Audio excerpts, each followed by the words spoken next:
All right, let's get on to piece number 2 of, I think, bad advice or overstated advice.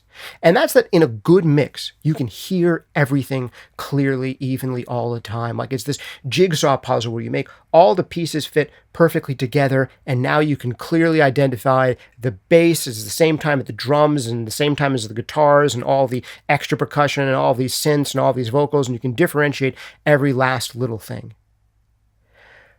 But that's not really what great mixes and memorable mixes often sound like. Great mixing is often almost the opposite of this, where great mixes are about taking the things that are important and letting them be important. A great mix figures out what's important in the song, what's the end listener really going to latch onto, what is going to give them the most emotional impact. What should we highlight for them? Where's the groove coming from? What are the things in this mix that are the most emotionally resonant, the most interesting, the most powerful, the most important to the groove, the story, the narrative arc of the song? And that's what a great mix does. It enhances the things that are the most important. And your job is almost to drive the listener's attention to focus on the things that are going to give them the most emotional impact and the most attachment to the song.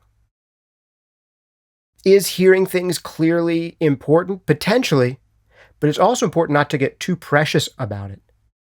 And this can be an issue often with beginning producers who put all these little ear candy elements in there, and they're listening to the mix in this analytical way of, well, what about that element that I put in there? I can't hear it that clearly now. We have to make sure we bring that up so I can hear it. And this is often a recipe for disaster. It's going to dilute the focus of the mix, number one. And number two, when you go through this approach of listening for things and saying, can I hear that thing well? Your focus shifts. And your perception of the mix changes as your focus in the mix changes. And as you spotlight your mind on different things. And you kind of lose the big picture of the mix. And to do great mixing, you have to zoom out to a degree. You have to be able to zoom back and listen to the track like an end listener who doesn't know what parts are in this. He doesn't care necessarily exactly what the bass player played or what your 90th percussion overdub is doing. That end listener only cares about whether or not the music is making them move, about whether or not it's resonating with them. All right, we're a little bit into the podcast already. I've only gone through 2 of these, so let's start going a little bit more rapid fire. Bad mixing advice number 3 is kind of related to the first 2. It's this idea that good mixing is all about the little choices you make. It's all about the little, sure, I only moved a half dB of EQ on this and a half dB EQ on that, but you might not hear them that much in and of themselves, but when you put them all together, it really makes a big difference. There is a grain of truth in this, and sometimes great mixing is not heavy-handed, and we're just doing tiny little corrections and massages here and there. But that is the 80% of the mixing that you do that gives you 20% of the results that you get. And while it's important to do all of those parts of mixing well that give you the extra little 20% of your mix, the most important thing to get right are these 20% of bold choices that you make that really matter and really make a difference in the mix. And that give you 80% of your results and 80% of the impact. So again, a grain of truth in this potentially bad advice that if you follow it too precisely, it's going to mess you up and it's going to make you miss the big picture moves that you can make in your mix that are going to give you the biggest results and the most impact. All right, bad piece of advice number 4 is really any piece of advice that goes something along the lines of, oh, a great compressor to use on bass is, or, oh, the way to EQ a kick drum is. Any of that kind of advice is generally wrong from a certain point of view. Again, there's a grain of truth in this bad advice. There are a lot of kick drums that you'll work in if you're in a given genre that want a roughly similar treatment.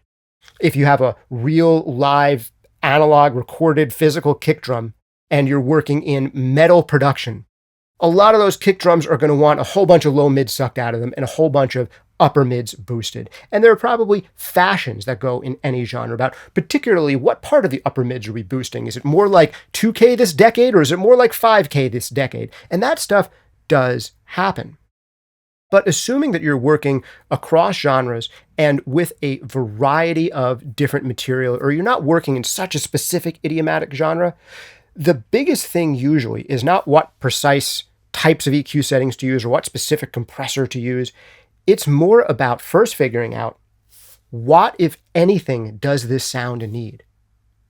And then it's about figuring out how to get there. Because the advice that might work in a certain context of cut out a bunch of low mids and boost a bunch of high mids on this particular kick drum in this genre, you might be working in a totally different genre with a totally different feel of kick drum that you're supposed to have. And actually, you want to do the opposite. You want to be old school and woofy and almost tubby sounding, and it should be kind of dark and inarticulate. Or it might want to be way tighter even than the kick drum you'd find in a metal or hard rock track. It really so much depends on what's the end aesthetic result that you're going for. So before you say, this type of compressor works well on vocals, it's like, so many different types of compressors work well on vocals. What type of vocal sound is going on? What are you trying to achieve with your vocal sound? What are you trying to achieve with your bass sound? We need to first figure out, what direction do we need to go in? And then we can talk about what tools and what exact settings will help us go there.